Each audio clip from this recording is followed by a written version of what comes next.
Good morning and welcome to today's webcast, Healthcare Accounting and Auditing, Fall 2020 Update. Before we begin, I'm going to play a brief housekeeping video. Welcome, and thanks for joining us. We're pleased to present another in our ongoing series of continuing professional education webcasts to help companies and individuals conquer challenges as they plan for what's next. Our presentation will start in a few moments. Before we begin, here are a few things to keep in mind. You can customize how you both view our presentation and interact with the presenter. For better viewing, close all other applications and turn up your speaker volume. You can also adjust window size and placement or enter full screen mode using the controls at the top of the window or dragging the bottom right-hand corner to resize. At the bottom of your screen, you'll see a series of icons, each relating to a different aspect of our session.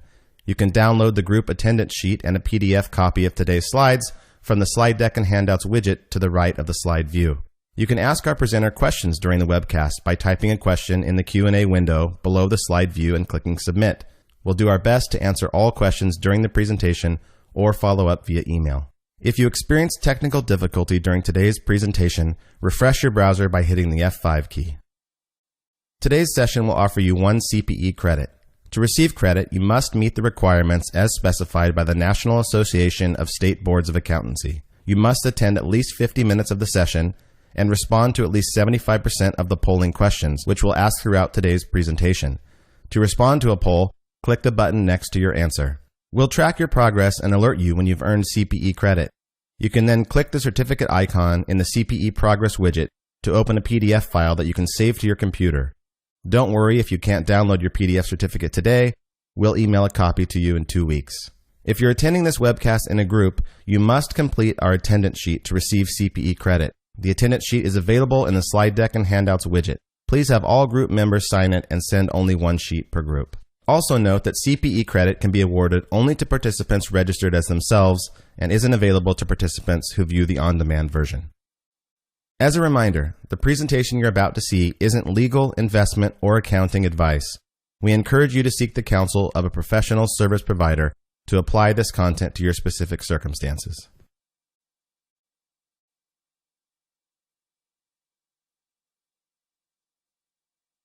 And now I would like to introduce today's presenters, Brian Connor and Mary Wright, both partners at Moss Adams.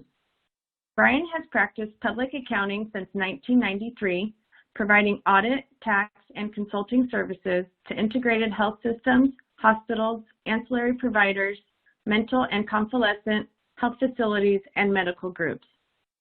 Mary has practiced public accounting since 1996. She works with collaborative teams to provide integrated audit, interim accounting, and finance, and consulting services to healthcare, not-for-profit, and government entities. And with that, I will turn it over to Brian Connor, who will get us started with our first polling question. Great, thanks, Amy. Appreciate the introduction. And before we get to the polling question here, we'll just, we have a jam-packed session today. And in fact, it's so jam-packed that we couldn't even fit in an agenda. But what we're going to try and cover here is just a CARES Act overview. Of course, we'll get into the new reporting guidance that's out there. We do have a FASB update and a GASB update, just the important things that we think you should be aware of. And then hopefully we'll have time for a little Q&A at the end. I know we're going to be pushing it in terms of time, but we will follow up on all questions you have. I suspect there will be many, particularly on the new reporting guidance for the PRF stuff. But we'll follow up after if we're not able to get to your questions here during this session. So let's start out, as Amy mentioned, with our first polling question. So what type of entity is your organization, and what is the basis of accounting? So are you a for-profit private entity as a FASB reporter, a not-for-profit entity, FASB reporter, or a governmental entity? Let's see what we have, the spectrum of attendees that we have here this morning.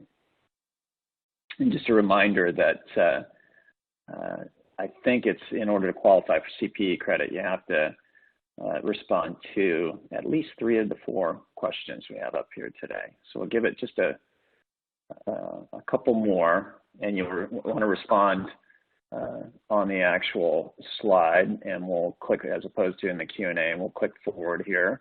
And as expected, we have a pretty good distribution here, Mary, between governments, not-for-profit, and private entities. And during the presentation, we have a little bit of something for everybody, I think, in this presentation. So I'll turn it over to Mary to talk about, start us off with the CARES Act overview.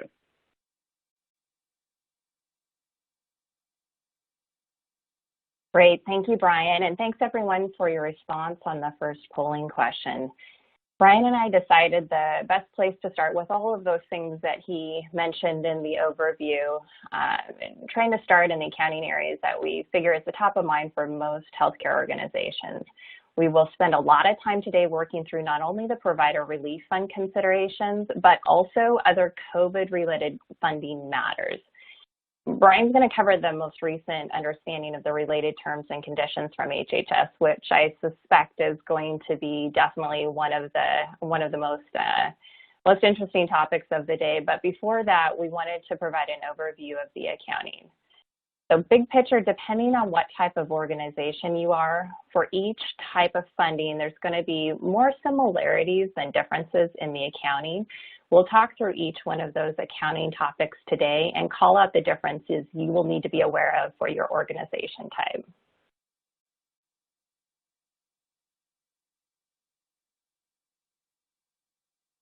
Before we dive in, we want to start by mentioning the AICPA has issued guidance on CARES Act provisions specific to healthcare entities. We'll be summarizing a lot of that here today, but we wanted to call out their technical questions and answers, or TQA, section 6400.3 through 70. That's a lot of information there, but that provides great information on accounting considerations for non-governmental healthcare entities, big picture. Starting with the provider relief funds, we're going to focus first on accounting considerations for not-for-profit organizations. Most importantly, these are considered non-exchange transactions because there's really no direct benefit to the resource provider.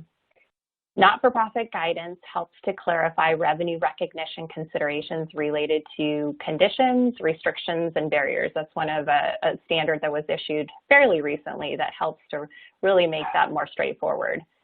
The most critical concepts in the guidance related to PRF or Provider Relief Fund is the conditions component, whether those conditions have been substantially met, and the provision for recoupment of funds if those conditions are not met.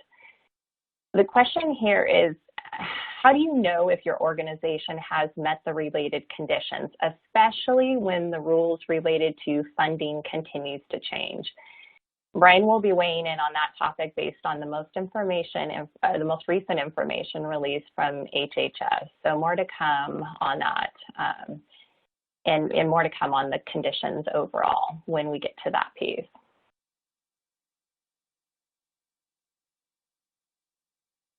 With regards to restrictions, because I did mention that component as well, per the AICPA guidance, due to the linkage of the conditions with the restrictions, each entity's specific facts and circumstances need to be considered. That's caveat here. However, restrictions will likely be satisfied at the same time that conditions are met. So in a not-for-profit healthcare entity's financial statement, any contribution revenue recognized would be reported as an increase in donor-restricted net assets, along with a reclassification to net assets without donor restrictions to reflect the satisfaction of that restriction. That is, of course, unless your organization follows the simultaneous release accounting policy, which just means that those donor-restricted contributions whose restrictions are met in the same period could be reported directly as contribution revenue in net assets without donor restrictions. So that's the one piece that we wanted to call out there. So generally speaking, this is pretty straightforward with the fact, with exception to the fact that we're dealing with HHS terms and conditions that are changing. As I mentioned, Brian's going to cover this in more detail, but we wanted to recognize here that depending on your organization's year-end, you may have subsequent events consideration related to those changes in the terms and conditions. More to come on that piece. Finally, a few notes on classification. First, for not-for-profits and private companies, there is some flexibility in operating versus non-operating classification. However, we expect that most organizations will likely classify related revenue as other operating revenue. On another classification note, if at the end of a given reporting date, PRF payment amounts received are in excess of the recognizable contribution revenue. So for example, because entitlement is conditioned on healthcare-related expenses or lost revenues, that are expected, if those are expected to be incurred in a subsequent accounting period, that excess component should be reported as a refundable advance or a liability on your balance sheet. So just wanted to give you a heads up on that piece as well.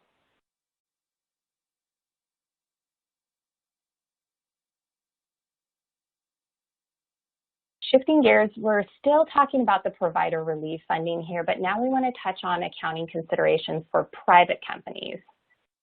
Similar to not-for-profit accounting, provider relief funding is a non-exchange transaction that is not subject to Topic 606. One difference for private companies is that there is really no U.S. GAAP policies on how to account for funds that are provided by government to private enterprises. SASB has directed that in situations like that where there are no standards to look towards, organizations should consider other possible applicable standards, or providers may look to non-authoritative guidance. Some organizations may follow the model for not-for-profit organizations, but you could also look to a gain contingency model or IAS 20. IAS 20 very briefly allows the option of recording CARES funding as either revenue or an offset to a related operating expense incurred. So we won't go into that in a lot of detail, but just to make sure you're aware of those options.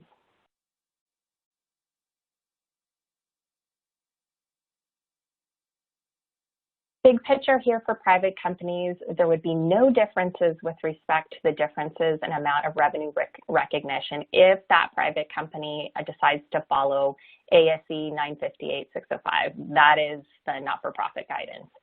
All of those considerations we already walked through would apply here as well. Like not-for-profit organizations, you may need to consider subsequent events, which Brian will touch on. And the classification considerations are also going to be the same if you opt for that not-for-profit option. And just as a quick note too, obviously, if you decide to use one of those other models because it better suits the facts and circumstances for your organization, you're going to want to go back and dive a little bit deeper into what those other models would require.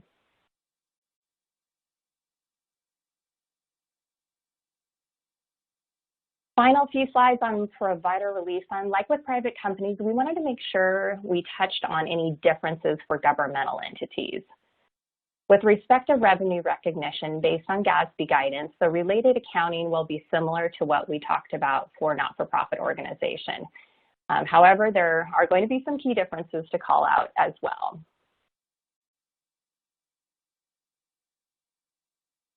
The main difference is that GASB has a more prescriptive basis for classifying the related revenue, which results in a non-operating classification as opposed to an operating classification. So you really want to look to statement number 33 and some of the cash flow mirroring concepts that are outlined there. We also wanted to point out that GASB Technical Bulletin 2020-1 has been issued. That covers this subject as well as a lot of other CARES Act accounting considerations. In that publication, along with other topics, you will also see clarification noting that extraordinary or special treatment is not permitted. And if there are excess funds that have not met recognition criteria as of the reporting date, a refund liability would be presented. It would not be considered a deferred inflow.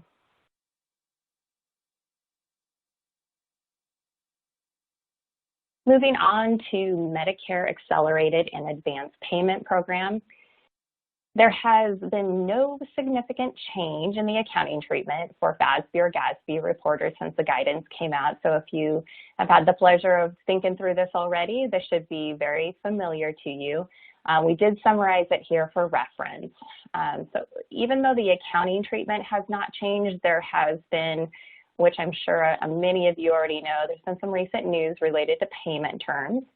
The big picture here is that there will be more time to pay.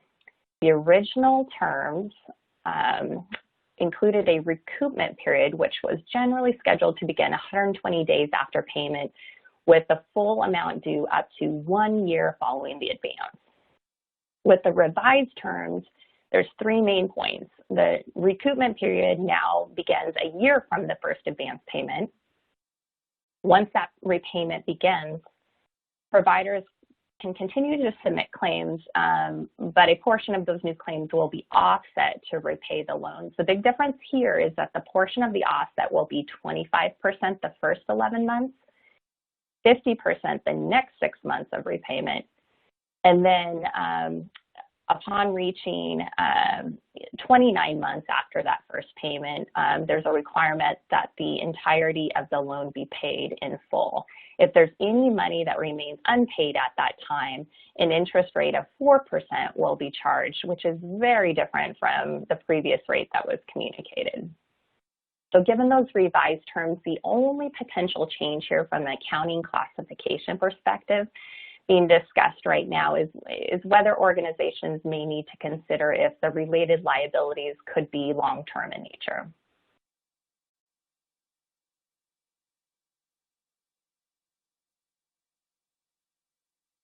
Before we wrap up this section with some disclosure and financial reporting considerations, we wanted to touch on PPP accounting. To start, there are two sets of guidance we want to refer you to. First is AICPA TQA 3200.18, and then GASB Technical Bulletin 2020-1. The guidance there covers the applicable options.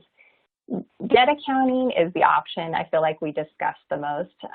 Most organizations enter the program with loan forgiveness in mind, of course. But a gain on forgiveness for this option should not be recognized until the debt is legally released from the obligation. Debt accounting is the only option available for GASB reporters, so that's an important difference to note there. And then when the debt is legally released for GASB reporters, the organization should report an inflow of resources. For all entities that go with this option, interest should also be considered in accordance with the applicable guidance. One final note here is there are other accounting options available to non-governmental entities. We're not going to cover those in detail, but it is similar to the related accounting considerations that we already covered in PRF. So just know that there is some options available there. All right, we have made it to the polling question, and we want to check in with everyone here. Does your organization feel prepared for the audit requirements related to the provider relief funds and other federal awards? Yes, no, or not sure? So as Brian had mentioned, there are 4 polling questions in total, and we want to make sure you all get your CPE credit for this, and to be able to do that, one of the criteria is making sure that you hit at least 3 of those. So we'll give everyone some time to weigh in on this and answer the related polling questions.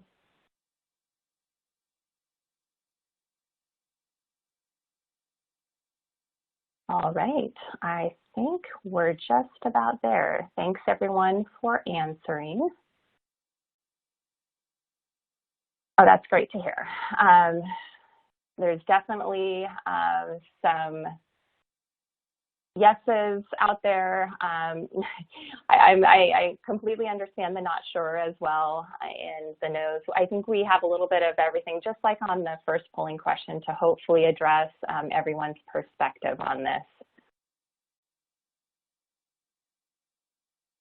Before we jump into that audit requirement, I want to make sure we do just wrap up this accounting component section with a reminder on disclosures and other financial reporting considerations. There are so many moving parts related to the accounting treatment for the CARES Act. It can be easy to overlook the related disclosures. Some of these considerations are directly related to the CARES Act funding, like making sure policy decisions you make are clearly documented, while others are going to be more general and get back to things like asset valuation and going concern evaluation, especially given the impact of the pandemic.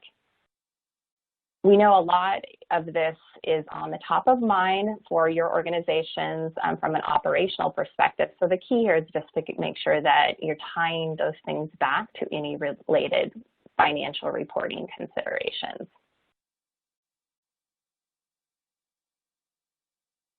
So getting back in now to the audit requirement and kind of tying back to that polling question, I know we had a lot of people in very different places across the board as far as feeling ready for what this audit requirement means. So I think this will be a great reminder on those that are ready, and it'll also be a reminder as far as what still is out there that remains to be clarified. And for those that need a little bit more assistance or unsure, the following slides will provide a great solid base to help you navigate the related requirements. There are currently two buckets when you're thinking about the audit requirements for the provider relief funds for HHS. Bucket one is at the top there, and it relates to NFP entities that expended $750,000 or more. They are going to be subject to single audit requirements, which means a full financial statement audit and a compliance audit in accordance with uniform grant guidance. We have clarification on the next slide regarding what needs to be considered in that population of expenditures, so we'll pause on that for a moment, but I'll pick that back up on the next piece. Bucket two is for commercial or for-profit entities, and the trigger for the audit requirement is still the same threshold at $750,000, but you will see the wording reads received instead of expended. We just want to recognize that this is problematic, to say the least. It's not consistent with the language in grant guidance and not consistent with the other bucket up above. We will be looking for clarification from HHS on this point, hopefully in the near future, so that can become a little bit more straightforward there. The difference for commercial or for-profit entities in this audit requirement is that they have two options to satisfy the audit requirement. One option is just like the not-for-profit option. They can go and do a single audit, as I described earlier, or a program-specific audit, which is similar in intensity to a single audit from a compliance audit perspective without the full audit of the financial statements incorporated. Another option is that you can perform an audit of the award or awards in accordance with government auditing standards. This is still going to be new territory for many, but it should be less involved than a single audit or program audit option. We're hoping to be able to get more information on that piece as well in the near future.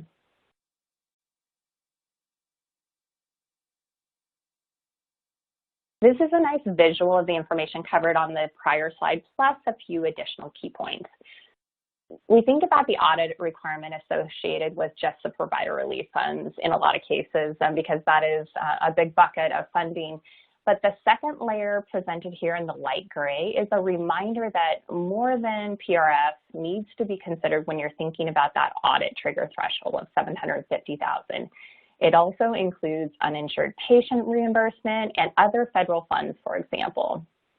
Another reminder is that program-specific audit option is available only to entities that receive federal funding from one source. So that's a key point there if you haven't had to deal with that before.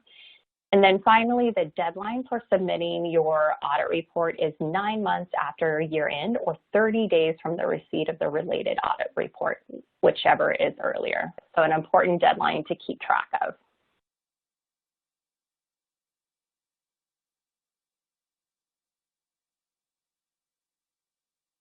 In this section here, we wanted to include a reference point for what a federal award is. Even in a year without CARES Act funding, this can get confusing, honestly. So we wanted to include a list of not only what could be considered a federal award, but also provide examples of items that are not considered federal awards or are exempt from audit requirements. A couple of examples in that second category are things like PPP loans and Medicare accelerated or advanced payments.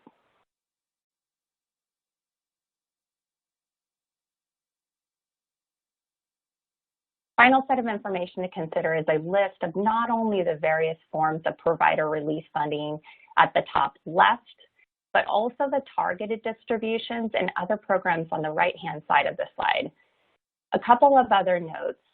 First, for those of you that have not had the pleasure of dealing with federal funding before, the CSBA numbers here will be a critical link to guidance on your audit process and the reporting requirements. So that's an important thing to key in on. Next, the single asterisk there towards the bottom right is a reminder that you really must evaluate the contracts to determine whether there may be federal funds that are passed through the state. This can get pretty tricky, but one of the keys here is if there is a CSBA number, then likely there are federal funds involved, and the recipient's going to need to determine whether the audit requirement lies with them or with the pass-through entity. And then finally, the double asterisk is a reminder that FEMA approves the project worksheet related to eligible expenses to trigger the audit requirement in this case. So with that, I will pass it on to Brian to cover post-payment notice reporting requirements. All right, thank you, Mary. Yeah, let's dig into the post-payment notice reporting requirements. So what happened? What the heck just happened? So HHS issued reporting guidance, post-payment notice reporting requirements on September 19th here. And this relates to or applies to the general and targeted PRF distributions. It does not include the nursing home infection control or rural health testing distributions. Those will be addressed later. And this was, part of the HRSA guidance that was initially expected on August 17th. HRSA had issued a July 20th public notice saying, hey, we're going to issue guidance on the 17th of August on how to report all this. Well, they pushed that back about a month and came out with this reporting guidance here on September 19th. And importantly, it kind of creates or delineates a two-step process for reporting the use of the provider relief funds. The first step in that process is to report healthcare-related expenses attributable to COVID-19. And the second part of that process is to report your lost revenues related to COVID-19. Of course, we'll dig into that in a few slides. It also, the guidance clarified, sort of, how to report this for reporting entities. What is the reporting entity? If you have multiple entities involved, the reporting entity generally follows the tax ID number or the national provider identifier you can use as another option. And we'll talk about that in a little bit. And finally, it's kind of laid out the notice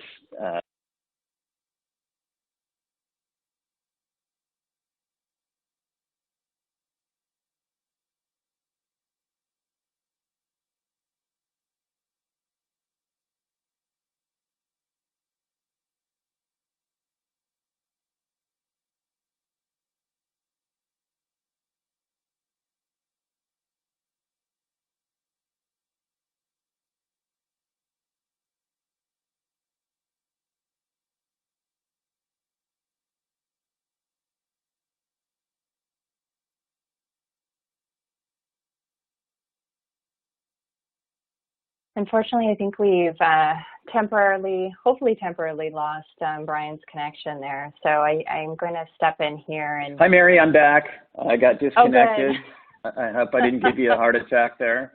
So only a minor one. Only a minor one. Yeah. Okay. Yeah. Do your breathing exercises, and I'll jump back in here. So sorry, folks, for that. So I was saying the reporting of the use of the provider relief funds are delineated in the notice. So activity through December 31st, 2020. Well, again, we'll try and explain that. The reporting is going to be due February 15th of 21.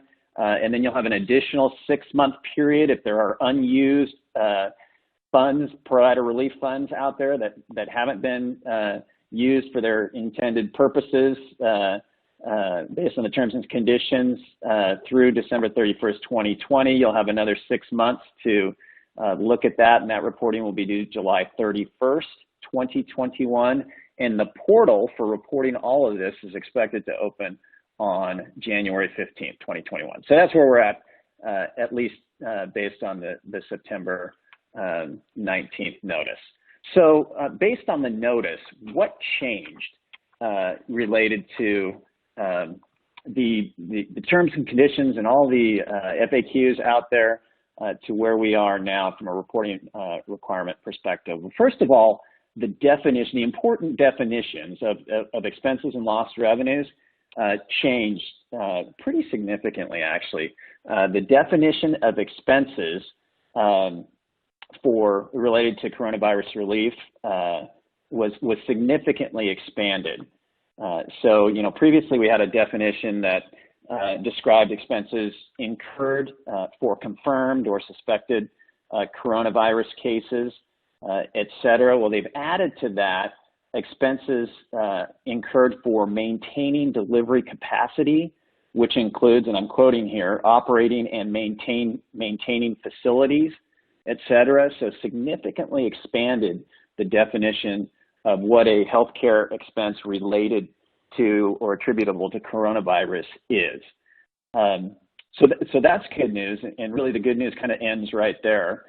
For lost revenues, and many of you are aware of this, they completely changed the definition, really going from what was expected to be a gross comparison of lost revenues, potentially with a lot of flexibility in terms of how you're calculating that, down to a net kind of margin analysis. So you're looking at a difference in net operating income. And so as the second bullet point indicates, that was really, a significant change in this new reporting guidance. Is allowed use of funds really goes from gross measurement to net.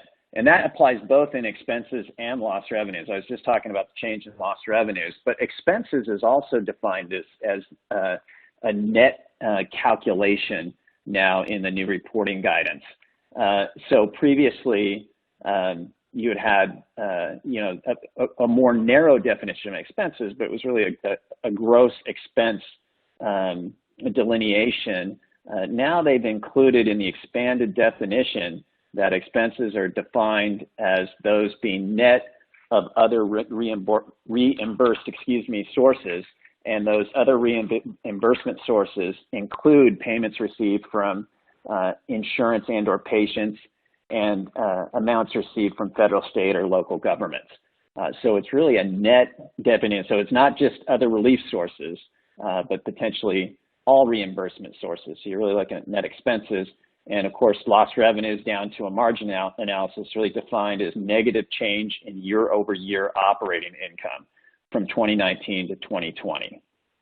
And then finally, or not finally, these are just some highlights and many changes in the new reporting guidance, but they introduced a measurement period. So the reporting will be on a 2020 calendar year basis. And that's really regardless of your particular fiscal year, your reporting activity on a 2020 calendar year basis. And then you'll have the opportunity, if you have unused funds, for supplemental 6-month period through June 30th, 2021 for additional unused funds. So, and that would be a similar calculation just for 6 months, 21 compared to the same period in 2019. So really, they've introduced a measurement period and really specified that this is a calendar year look at the use of the funds and the expenses and loss revenues related to that. So what does this all mean for us here from a reporting perspective? These bullet points are thoughts related to this. There's, as has been the case in a lot of this guidance, the post-payment notice has really raised more questions than it's answered.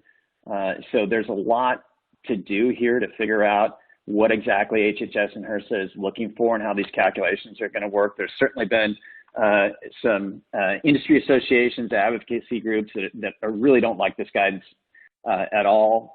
And so it remains to be seen whether or how much this is going to change. But currently, there's a few bullet points I think is really important to consider. And the first one would be revenue recognition for your organizations. Of course, revenue recognition, how much revenue you're recognizing in your financial statements, it potentially is going to be a different issue than maybe even, how much of the funds that you've received that you can hang on to, et cetera.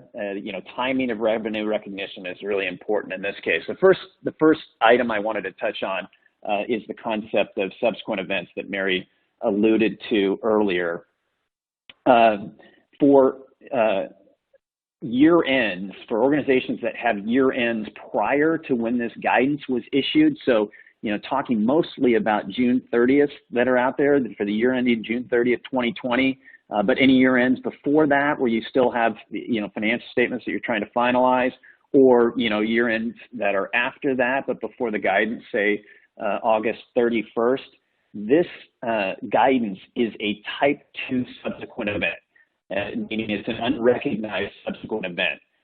It is something that is not indicative of clarifying facts and circumstances that existed as of, say, June 30th, 2020. So for those organizations that have prepared your financial statements, you're in the process of issuing those, and you have recognized revenue based on the FAQs and the guidance that was in place at the time prior to this guidance being issued.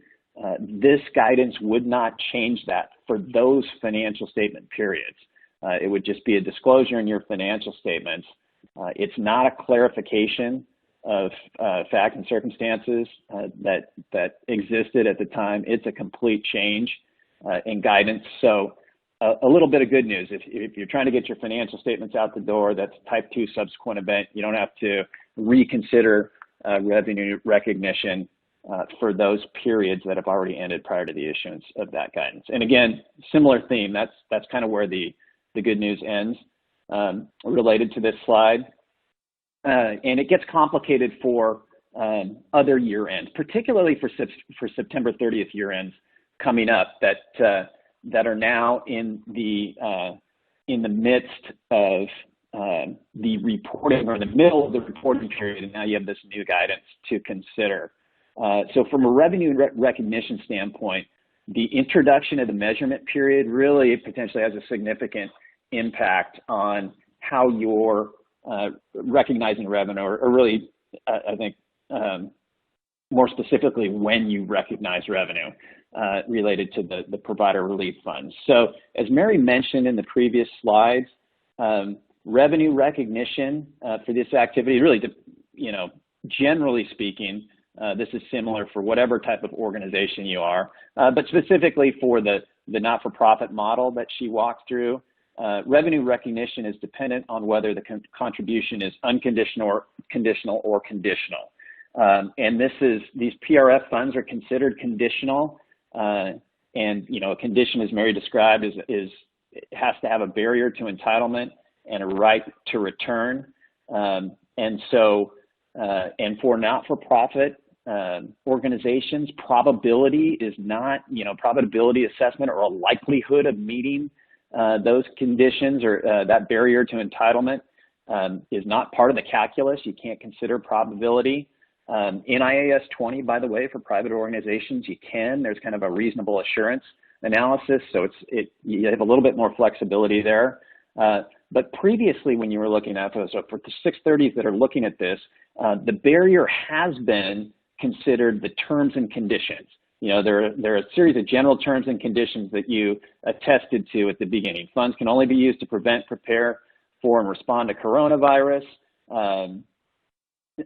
for diagnosis, testing, and care for COVID or suspected COVID cases after January 31st, and you can't use the PRF funds to reimburse for expenses or losses reimbursed by other sources. So that was kind of the general terms and conditions that was considered a barrier.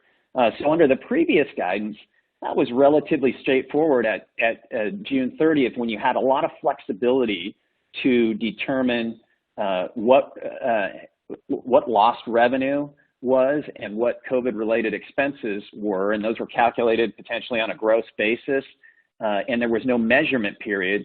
It was much easier to come to the conclusion that, based on the revenue that I've lost, maybe just in the second quarter of 2020, I can say that, I'm going to meet this barrier, and that my revenue that I've received is not conditional. For the new guidance, the introduction of a measurement period adds a little bit of complexity into this. So if you say that, in addition to changing the definitions, if you say that you have to do this within a certain period, so from January 1st through December 31st, 2020, and there's no probability or likelihood assessment, then that gets tricky to say, as of September 30th, for example, I can say that I've met this criteria if I have to assess that through December 31st. The concept being, well, a lot could change from September to December that would impact the potential analysis of net expenses or margin differences between 2020 and 2019. So there's really kind of two schools of thought related to this. One, I would say the less flexible approach would be, if you have a measurement period here, you don't have the ability to recognize revenue prior to the end of that measurement period. That measurement period is a time limitation. That's kind of a component of the barrier. And so, you have to get through that period before you can recognize revenue. That's one school of thought that's out there. That would obviously be, you would defer all revenue recognition in the PRF funds until that December 31st, 2020 timeframe. So that's not a great answer for many. The other school of thought is that the measurement period itself is not part of the barrier. It's just a part of the measurement of the amount and a component of the uncertainty in the measurement, but really the barrier are the terms and conditions that were previously outlined, that were attested to, and those haven't changed at all. And so the reporting guidance just kind of introduces a new component to how much of the funds you'll be entitled to keep. Again, part of the calculation, but not part of the barrier. And so, I've heard it be analogized to kind of the concept of revenue recognition topic 606, where you have a constraint on the revenue you'd recognize. So you might consider whether there's a significant reversal that's possible, but you wouldn't be precluded from recognizing revenue as of September 30th. So those are potentially two accounting policy options. Again, I don't know that there's a definitive answer here, but that's going to be something that organizations are going to want to think about clearly as they're evaluating revenue recognition, particularly those in the September 30th bucket. But for those that were fortunate to have this calculation done and booked before the guidance is issued, and their year end is before that, it would be a type 2 subsequent event. So key questions remaining. Certainly, there's just a host of clarification that needs to occur. The old FAQs are still up there, and I don't know if those will go away. I'm sure there'll be plenty of new ones but the clarification of maintaining healthcare delivery capacity, what does that mean? Needs to be clarified. Of course, there's a concept of patient care in the lost revenue calculation that needs to be clarified. It's lost revenue is really defined as change in operating income for patient care activities. In the guidance, they talk about things that are excluded from that, like insurance, retail, and real estate values, except for CCRCs, et cetera. So, what does that mean? I think there's some significant clarification that obviously needs to occur there. The basis of accounting for these reporting requirements is really unknown at this point. There appears to be some things in the guidance that allow for items that you wouldn't, that wouldn't traditionally be expenses or revenues for GAAP reporting, things like capital expenditures and principal payments on debt. Can you really include those as expenses? Is this cash? Is it accrual basis? It's hard to tell from the guidance. So those questions need to be clarified. There also a salary exclusion has been introduced in here, or perhaps clarified, that says that you cannot claim any salaries in excess of $197,500 per year. So it's kind of a federal requirement that PR funds can't be used for that. There's a question is whether that relates to contractors and temporary employees. So lots of questions out there that need to be clarified. 10 questions in terms of how you accumulate organizations, whether you can use funds and report funds across subsidiaries. We do know at this point that there's lots of questions related to that. One item that's been clarified is for general distributions. You can both use and report those across related entities, but for targeted distributions, those must be used and reported by the recipient entity. So still lots of questions there. And of course, the biggest question is, the biggest remaining item out there, which falls into the category of what does this mean, is how does this impact our ability to use our funds? How much credit are we going to get here for expenses and lost revenues? And of course, going from a gross to a net calculation likely decreases the amount you're going to get, decreases the flexibility. It's just a significant impact. When you start to think about the initial calculation was, okay, I take my gross expenses that qualify for healthcare-related expenses attributable to coronavirus, and then I add on a gross lost revenue calculation that could be comparing my revenues this year or this quarter compared to last quarter, but also could be a budget to actual analysis. You put those together and you got a lot of flexibility. There's a lot of room there. When you start looking at a net calculation for both of those, it changes the equation significantly. So I just put up something here that hopefully would help you wrap your mind around what that calculation in substance is going to look like. And the concept of it is if you start with your operating loss change from 2019 to 2020, again, a calendar year basis, and this is including the other relief that you may have received, that is really your starting point when you start to think about what is my potential reimbursement that I can hang on to. So you think, hey, if I had operating income last year of $5 million and this year my loss is $10 million on a calendar year basis, I'm looking at about $15 million. And again, when you consider that you have two steps to walk through, and those are sequential in the calculation, the trick here is that since both of these are calculated, the expenses and the revenues are calculated on a net basis, and the definition of expenses is very broad, you get to where expenses are some subset of lost revenues, since they're both calculated on a net basis. And because the calculation is intended to be exclusive, so you can't double up on expenses, you really get to, I'm looking at my overall change in net operating loss from 2019 to 2020, and then, a couple of add backs. You take out the salary arbitrage that we talked about, take out or add in gains or losses from non-patient care related activities, and potentially add in the non-GAAP expenditures. That gets you, such as principal payments and CapEx, that gets you to a number that you would be allowed to use for 2020. And that would be a way to compare the PRF funds that you've received to see whether or not you're in a potential refund situation. Of course, if you have any unused funds after that, you have the same exercise you can go through for the 6-month period to occur in 2021.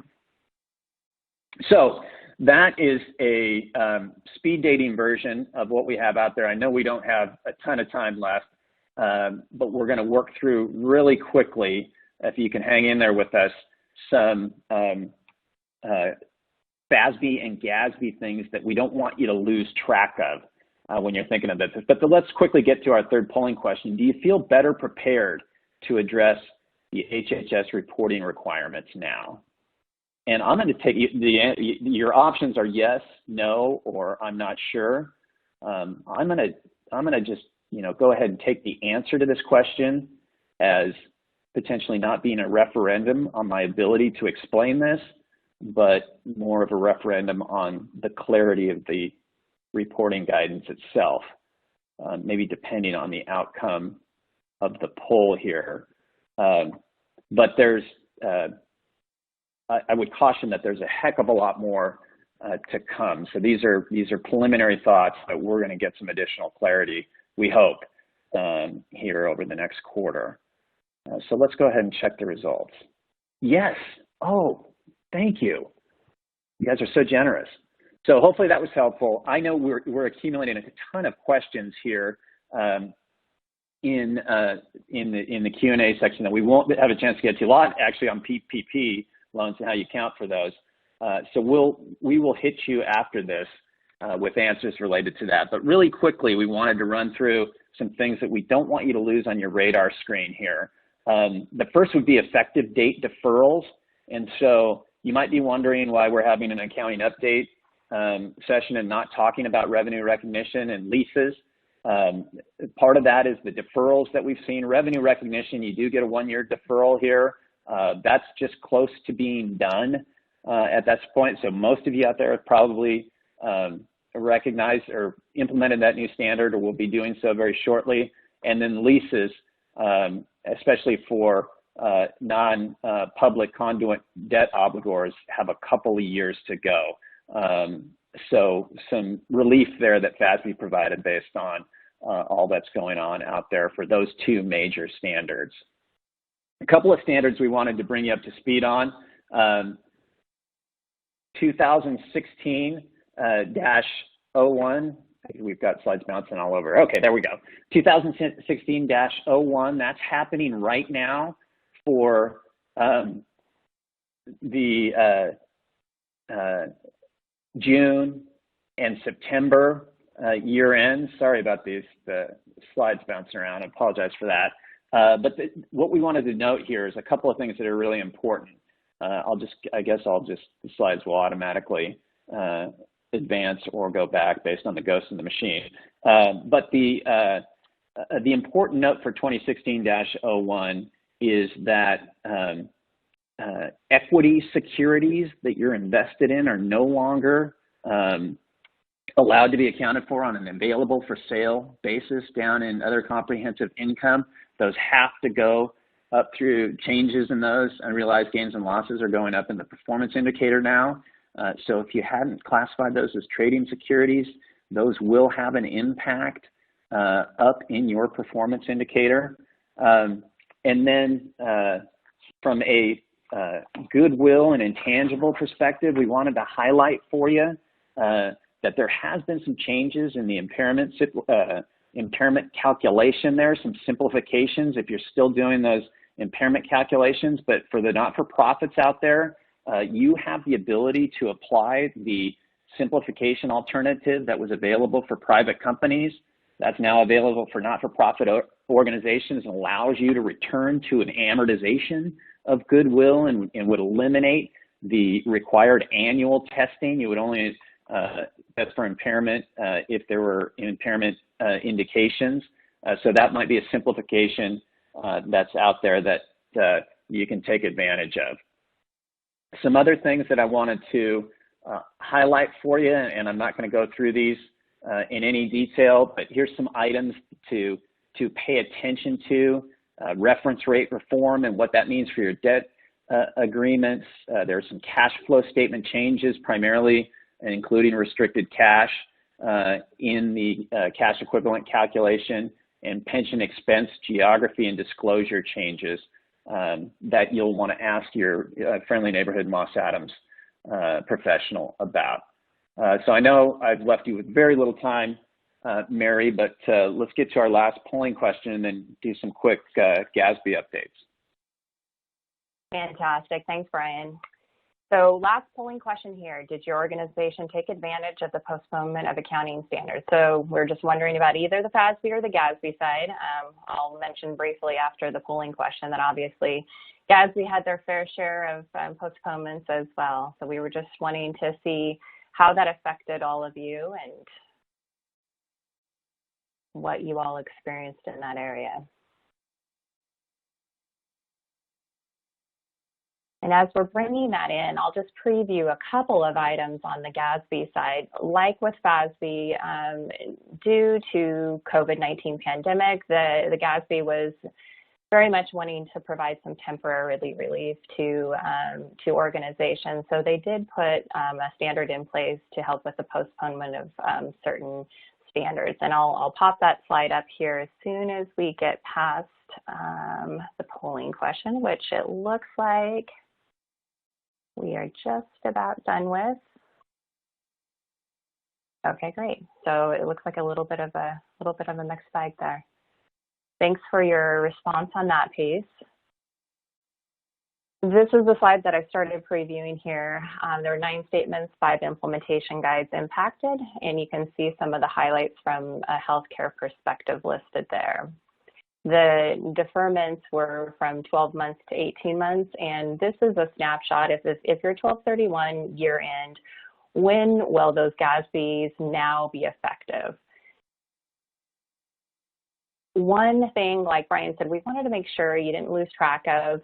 There's a lot of really important GASBs to cover from a healthcare perspective, but this is one that has had a long story, and unfortunately we don't have the time to give you all of the nitty-gritty details. But GASB 84 and 97, really, you need to look at these two together. And the big picture is that originally there was an expectation that defined contribution pension and defined contribution post-employment benefit plans, or collectively kind of called DC plans, were going to have to be audited and included in the financial statements of the entity. There was a cost-benefit analysis that GASB went through to assess this because it was going to be a major challenge for a lot of organizations to undertake. They subsequently decided to make some changes.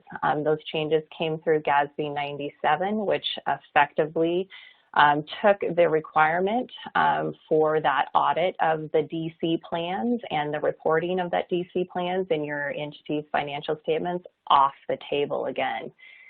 So if I were to skip to the punchline here, that is going to, the key item here is the 97 adoption dates. Again, the goal here was to reduce the number of DC plans that would qualify as fiduciary funds.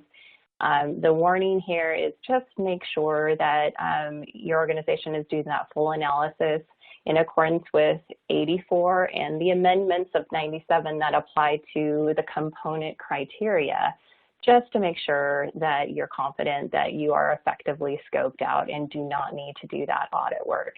The effective date here, you'll see June 15th, 2021. However, those component unit criteria revisions, which are the ones that are key for the GASB 84 and GASB 97 consideration for DC plans, those were and are immediately effective. So as of the June date when the standard came out. So we wanted to make sure we passed that piece along. Very important for those that had to deal with fiduciary activities or thought they were going to have to deal with that originally with your DC plan. So with that, I will pass it over to Brian to wrap up.